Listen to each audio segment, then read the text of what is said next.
the University of Cambridge invited Acharya Prashant for an exclusive dialogue to a distinguished forum where some of the most important questions concerning the future of the world are discussed. A tradition spanning more than 800 years, Cambridge, one of the world's most prestigious centers of learning and intellectual inquiry.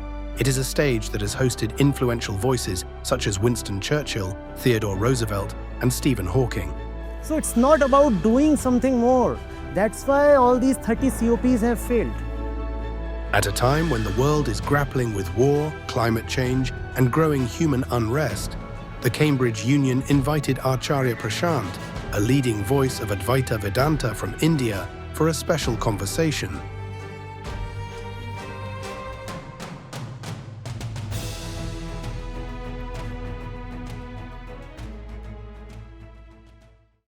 Cambridge Union has witnessed discussions, debate that shaped empire, ended wars, and reimagined societies. Every great speaker who has stood in this chamber, Winston Churchill, Theodore Roosevelt, Stephen Hawking, came with a vision for the world. Standing in union right now, what is it that you most want the world to hear? See, the world has been trying everything, and has done that very successfully over especially the last 200 years. What have these attempts been for? The attempts have been in the direction of technology, geographical expansion, space exploration, prosperity, and the West has been especially successful. The question today that we were dealing with was, what more do we need to do if where we stand seems to be a place of explosion, if all that we have done seems to have brought us just closer to extinction and eventual annihilation. So what more do we need to do? And it was glad that we could see that mass-based education of the self remains probably the only thing we have not yet tried. And that's where the solution lies. All else that we have done is not wasteful, not unnecessary, but just not sufficient, right? So having done all that, now we need to put greater emphasis on asking the question, who am I? Where am I coming from? What do I want? How much have I really attained? Will accumulating more give me what I'm hungry for? Or is there another way? And we said, just to complete the response, the way is called honesty. Honesty, love, intent, all synonymous. They are the answer. Very nice. So my next question to you, Cambridge Judges Business School has produced CEOs, central bankers, and Nobel laureates, and yet it has invited philosophers to address them on inequality and global responsibility. So what does Indian contemplative tradition have to offer to the world's greatest economic and business problems? This is not a divergence or dissonance or change of track of any kind. You see, there is the Nobel Prize for Science, for peace. Science is for the human being, and it is the human being that craves for peace. So ultimately, all of them have been working for the human being. All the Nobel laureates, all the great scientists, thinkers, explorers, philosophers, adventurers, that's what they have been seeking, the welfare of the human being. And we can see today that the welfare of the human being will be through a path that goes this side, inside. The route is inward. That's the direction to take. So it's much in the same vein, right? One is seeking human welfare through advancements in medicine, discovering the electron or the neutron or the structure of the DNA. I am standing here at Cambridge, so that's all that has happened here. And then, for the same purpose, towards the same goal, we now see that we have to look more keenly at ourselves, and if we do not know who the chooser is, then the choices will all be not very sensible. If we do not know who the discoverer is, then the discoveries will not be put to good use.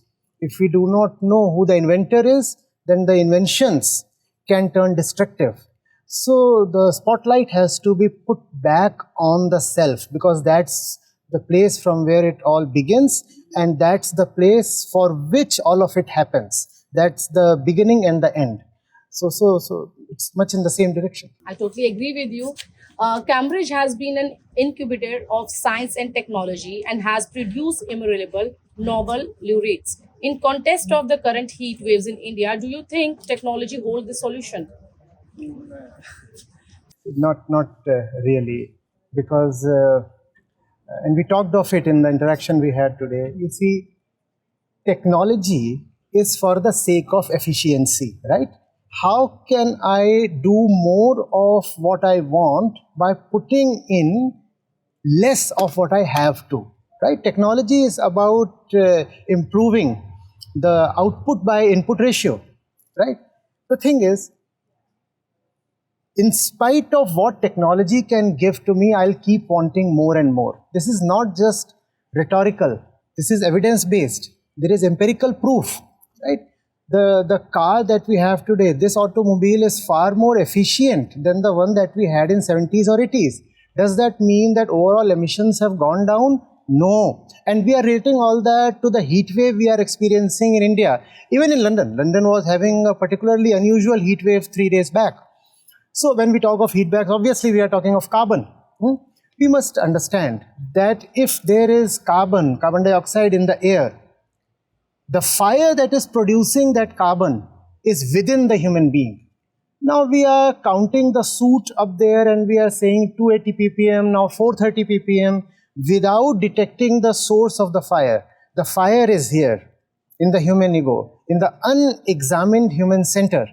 And irrespective of what tech or policy measures you have, the fire will consume each one of them if the fire itself is not addressed. You have to look at the fire, you have to ask whether it is genuine, whether its claims are well placed, and that is the way. You can talk of many other things also. Wherever technology has made things more efficient, more economical, consumption has just shot up. We would think that if tech comes, the emissions would reduce and everybody would have more for less. No, that's not what is happening. The moment things become more available, they also become more in demand. So demand is increasing in relation to, in proportion to availability. What that means is that irrespective of how much you improve on the tech front, you would never be able to satisfy human hunger.